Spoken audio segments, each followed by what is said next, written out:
Alright guys, welcome back to the channel, and in today's video we have a Lincoln Aviator motor sitting in the car ready to go just 5 days after pulling our blown motor. Let's get into today's video.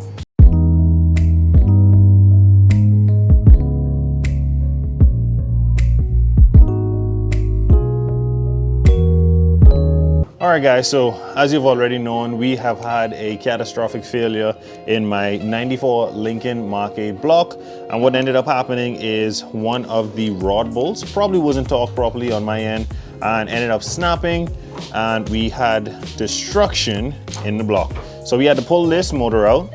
I still haven't gotten around to actually tearing this thing down, but what I can confirm for you guys is every other rod bolt and every other main bolt or main nut that's on the studs, they're good. Nothing else is loose in the motor, and I probably just overlooked that one and it completely grenaded in the block and just wreaked havoc in there until we got it all sorted out. But we got this motor out. We have a new motor in the car. I'm going to show you some of the parts we had to take off of that Lincoln Aviator motor just to get it in the vehicle and ready to go. But these are some of the parts that we actually had to take off of the Jeep motor, and I just dropped every last bolt on the ground.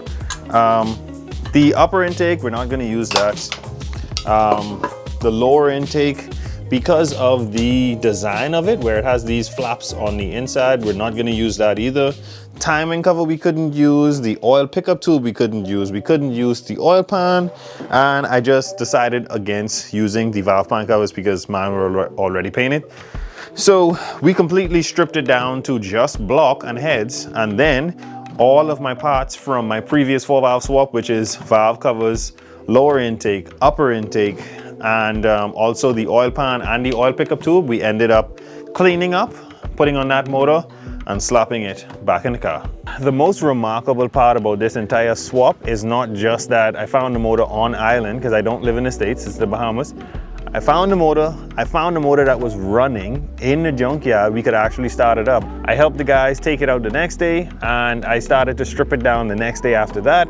And I pulled this motor January 1st. And January 5th, this motor in this condition was sitting in the vehicle. So 5 days from pulling the motor to installing the motor is absolutely insane to me.